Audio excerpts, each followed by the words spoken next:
Minecraft made a Superflat variant called Waterworld for wet creative builds, I guess. You know they don't want you playing survival on this, both because of the warnings and the fact that the bonus chest won't appear. Despite the impracticality of spawning while immediately drowning, I want to survive and then thrive by turning this into a place I want to be alive, and I'm going to do it on hardcore. Here's how it's gone so far. In a word, terribly. Because on day one, I realized that there are some gravel, dirt, stone, and deep slate blocks below me, but the 80 blocks of water immediately try to suffocate me, so I have to swim to the surface. But in hardcore, no fish seem to spawn, and so I'm stuck up here, inevitably waiting for death, or I can swim down, where of course the same thing happens, because breaking through those gravel blocks takes more time than I have oxygen, and so I have to use a sneaky workaround. In this case, I invited a friend and told them to mine some blocks, and poor Dasher ends up dying, but that death means that I can just about make it through to a dirt block, which I can use to make this infinite source of oxygen. It really shouldn't be infinite if you think about it, but now I'm finally below the gravel layer, and that means that we can start to stare at the nothingness that's available here.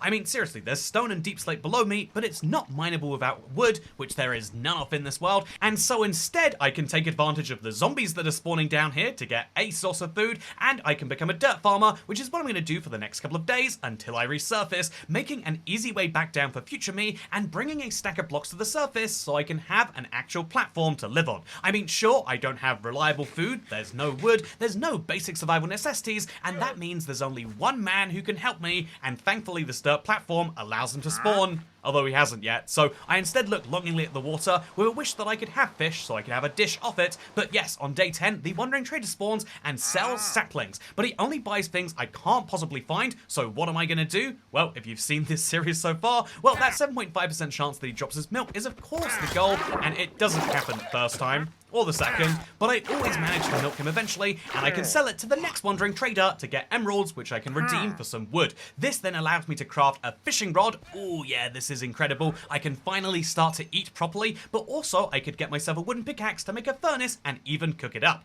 I could also decide to kill enough drowns to get a trident to really defend myself, and then I could take advantage of a weird glitch where if a zombie is wearing full armor and then you turn him into a drowned, he'll drop all of the armor to the surface, and so this both protects me and allows me to solve one of my biggest problems, because I still would like to get villagers. How do I do that? As usual, a splash potion of weakness, and this can be thrown by a witch, but also a golden apple, which I can get by smelting down any gold pieces of armor that I find. I obviously don't have any good source of fuel, but I can kill skeletons to get those, because they have a small chance of dropping bows, and then I can use that to smelt myself all of the gold I need. Obviously, I didn't get any apples in my bonus chest, so I'll still have to trade with the Wandering Trader, but if I do this, I'll have a functional village, food, and wood. These challenges are such a grind, but I really do them live, and click here to see my biggest ever Superflat survival.